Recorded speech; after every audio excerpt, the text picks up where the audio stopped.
Hello.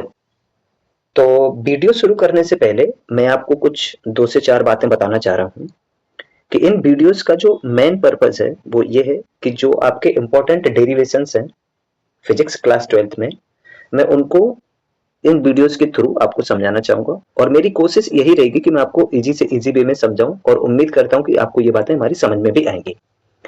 दूसरी बात हमारी ये है कि इन वीडियोज़ का फ़ायदा आप तभी उठा सकते हैं जब आप पेन और कॉपी लेके बैठें, क्योंकि प्रॉपर तरीके से चीज़ों को समझना है और उनको समझते चलना है। तीसरी बात हमारी ये रहेगी कि तीसरी बात कि आप जो भी चीज़ें मतलब मैंने क्या कर रखा है मैं आपको बता दूँ, मैंने इस तरीके के नोट्स बना रखे हैं, जैसा कि आप लोग देख पा रहे होंगे। और इस नोट्स को बनाने का पर्पज़ यही है कि ताकि हम आपको कम से कम टाइम में डेरिवेशंस को समझा सकूँ। तो कोशिश कुल मिला के ये रहने वाली है। तो by the way myself Ankul Kumar, और चलो शुरू करते हैं आज का हम वीडियो। वीडियो हमारे पास जो है वो किससे रिलेटेड है, मैं पहले चैप्टर बता दूं। जो हमारे पास क्लास 12th में इलेक्ट्रिक चार्जेस एंड फील्ड्स करके एक चैप्टर है, उसमें हम लोग इलेक्ट्रिक डाइपोल के बारे में बात करते हैं। और मैं कोशिश करता हूं कि आपको डेफिनेशंस वगैरह, उसके जो फॉर्मूले हैं, मैथमेटिकल कुछ कुछ बातें पहले से ही पता होंगी, क्योंकि मैं ये मान के चल रहा हूँ, क्योंकि डेरिवेशन सीधा पार्ट कर रहा हूँ, मैं ये मान के चल रहा हूँ कि आपको इलेक्ट्रिक डाइपोल के बारे में बातें पता होंगी। तो अगर हम इलेक्ट्रिक डाइपोल के इलेक्ट्रिक फील्ड की बात करें तो यहाँ पे दो डेरिवेशन आते हैं। एक हमारे पास निकल के आता है एक्सियल लाइन पे और दूसरा हमारे पास निकल के आता है इक्वेटोरियल लाइन पे। सबसे पहले हम बात करेंगे एक्सियल लाइन पे। अच्छा, उससे पहले मैं एक बात बता दूं कि ये जो हमारा डाइपोल होता है, डाइपोल बेसिकली क्या होता है, दो चार्जेस का कॉम्बिनेशन होता है, जिसमें एक चार्ज हमारा नेगेटिव होता है, दूसरा चार्ज हमारे पास पॉजिटिव होता है, और उनके बीच का कुछ सेपरेशन होता है। इस कॉम्बिनेशन को ही नाम दिया गया है इलेक्ट्रिक डाइपोल। आगे बात समझ में? अच्छा, तो हमने जैसा कि बोला है एक्सियल लाइन पे, तो एक्सियल लाइन का मतलब पहले समझ लेते हैं। ये माइनस क्यू चार्ज है, ये हमारे पास प्लस क्यू चार्ज है। इन दोनों को जोड़ने वाली ये जो हमारी लाइन है, इसको हम बोलते हैं डाइपोल एक्सिस। ठीक है, और डाइपोल एक्सिस, और इसी को नाम दिया गया है एक्सियल लाइन। एक्सियल लाइन का मतलब जो डाइपोल एक्सिस के अलोंग लाइन है, तो इसी को एक्सियल लाइन बोल दिया गया है। दूसरा हमारे पास आता है इक्वेटोरियल लाइन। इक्वेटोरियल लाइन मतलब कि जो डाइपोल एक्सिस के परपेंडिकुलर है। ये हमारे पास डाइपोल एक्सिस है, इसके परपेंडिकुलर ये जो हमारी लाइन है एंगल बाइसेक्टर पे, इसको हम लोग नाम देते हैं इक्वेटोरियल लाइन। सबसे पहले हम बात करते हैं ऑन एक्सियल लाइन पे इलेक्ट्रिक फील्ड क्या होगा, क्योंकि मेन मोटो हमारा है इलेक्ट्रिक फील्ड फाइंड करना due to a dipole on axial line. पहला ये डेरिवेशन तुमसे पूछा जाएगा। ठीक है, अच्छा, तो हमारे पास एक माइनस क्यू चार्ज है, एक प्लस क्यू चार्ज है, इनके बीच का सेपरेशन हमारा 12 है। ये जो पॉइंट ओ है, इसको हम लोग एक नाम देते हैं dipole centre. Minus Q charge वाले पॉइंट को मैंने पॉइंट 1 बोल दिया, ये हमारा पॉइंट 2 है।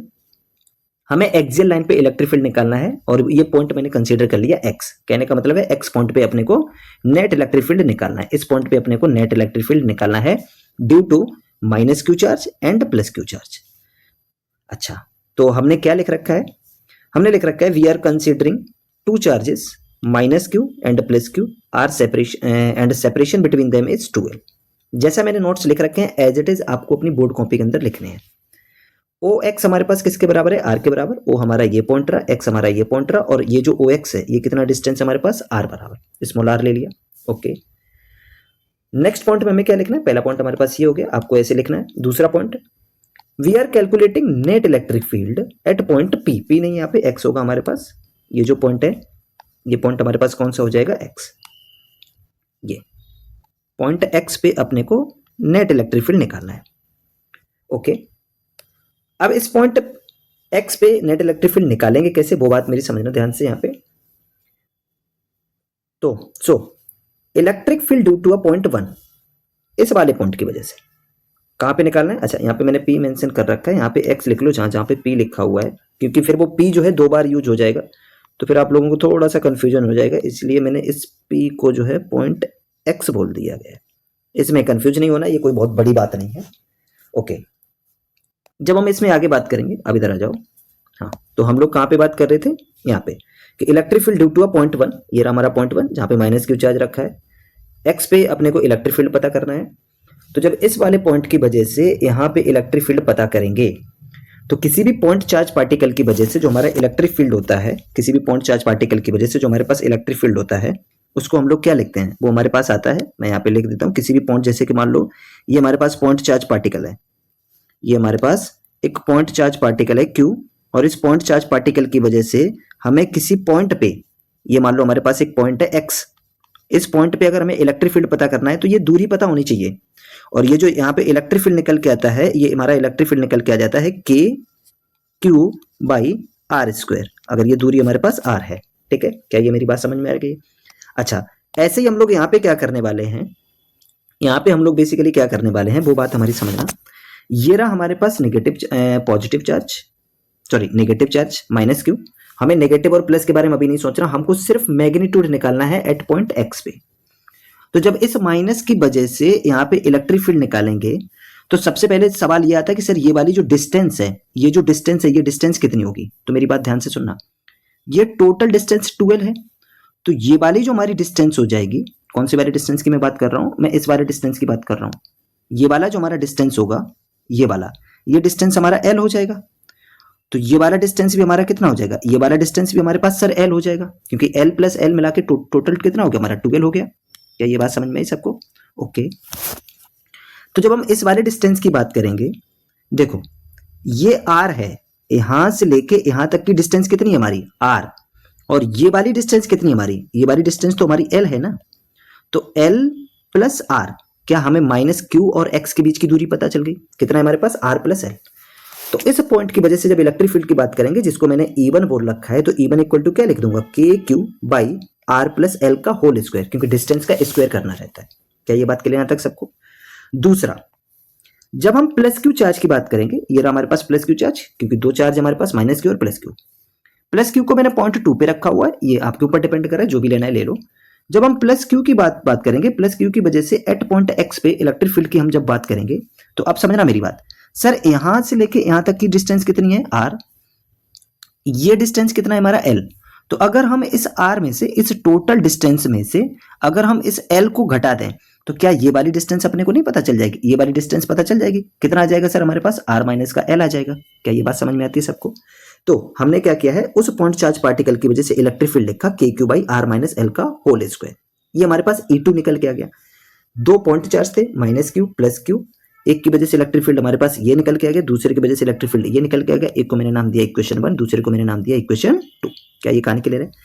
हमें एट पॉइंट एक्स पे क्या निकालना है? नेट इलेक्ट्रिक फील्ड निकालना है। कहने का मतलब है E1 और E2। अब इनको कैसे करेंगे, ध्यान सुनो। ई नेट इक्वल टू क्या आ जाएगा हमारे पास? ये निकल के आ जाएगा sir E2 minus E1। Sir E1 minus E2 क्यों नहीं लिखा? E2 माइनस E1 क्यों लिखा? क्योंकि समझो मेरी बात, E2 हमारे पास जो इलेक्ट्रिक फील्ड था वो पॉइंट 2 की वजह से था, और E1 हमारे पास इलेक्ट्रिक फील्ड था वो ड्यू टू पॉइंट 1 की वजह से था। जब हम पॉइंट 2 को देखो, ये वाला जो पॉइंट 2 है, पॉइंट एक्स से क्या है हमारा? पास में है एज कंपेयर टू पॉइंट 1। तो पॉइंट 2 का जो इलेक्ट्रिक फील्ड होगा पॉइंट एक्स पे, ये ज्यादा होगा एज कंपेयर टू पॉइंट 1। तो जो हम नेट इलेक्ट्रिक फील्ड की बात करेंगे, तो हम यहाँ पे क्या लिखेंगे?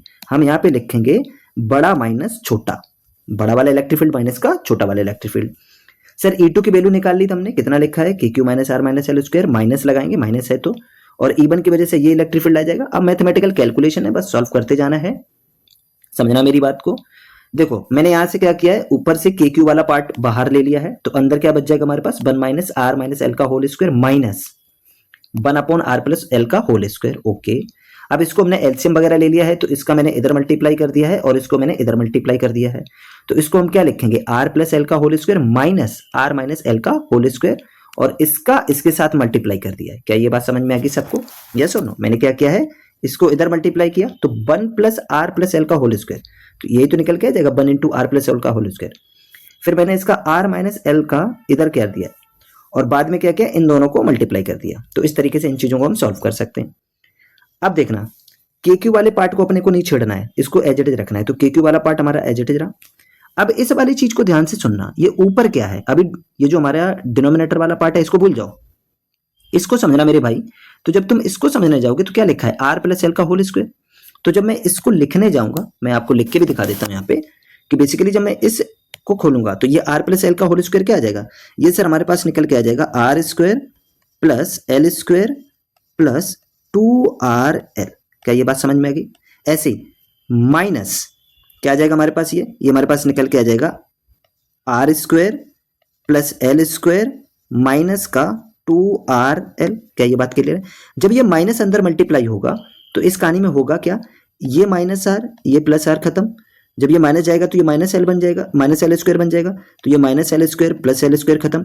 अब ये जो माइनस था, ये माइनस माइनस हमारा क्या बन जाएगा, प्लस। जब ये वाला माइनस अंदर जाएगा, ये वाला माइनस हमारा कहाँ जाएगा, अंदर जाएगा, तो ये क्या बन जाएगा हमारे पास, प्लस बन जाएगा। तो अब समझना मेरी बात, ये 2RL और ये 2RL कितना बन गया हमारे पास, 4RL। क्या ये बात क्लियर है यहाँ तक सबको, किसी को कोई दिक्कत परेशानी?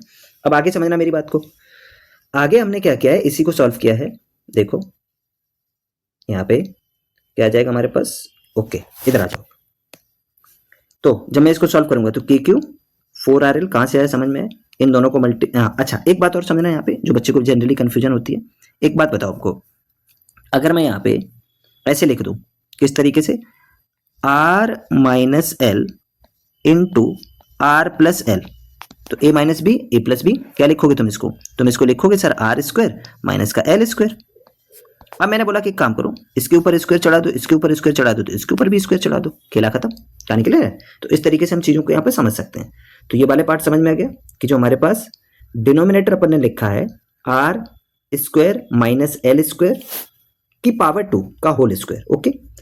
अब ये नेट इलेक्ट्रिक फील्ड निकल के आ गया, यहां तक की कहानी खत्म नहीं हुई अभी तक, ठीक है। आगे समझना मेरी बात, हमारे सिलेबस में जो पार्ट है वो हमारे पास शॉर्ट डाइपोल है। शॉर्ट डाइपोल मतलब कि R is much much greater than L। तो हम कर क्या सकते हैं, वो चीज ध्यान से सुनना। हम कर सकते हैं कि ये जो हमारे पास R square minus L square है, कहने का मतलब है L जो है बहुत छोटा है एज कंपेयर टू R, तो हम L स्क्वायर वाले पार्ट्स को टेंस टू जीरो कर सकते हैं। तो ये वाली चीज हमारे पास किसके बराबर निकल के आएगी, R स्क्वायर के बराबर आ जाएगी ना, जब हम टेंस टू जीरो कर देंगे। तो हमने क्या किया है, कहने का मतलब है इस वाले पूरे पार्ट को गायब करो और यहाँ पे सीधा R स्क्वायर चिपका दो जाके। अब R स्क्वायर रखोगे, पहले से उसका स्क्वायर है तो क्या निकल के आ जाएगा, R टू द पावर 4 निकल के आ जाएगा। KQ इंटू 4RL, एक R से एक R खत्म, तो इसको मैंने ऐसे लिख लिया, KQ into 4L by R to the power 3।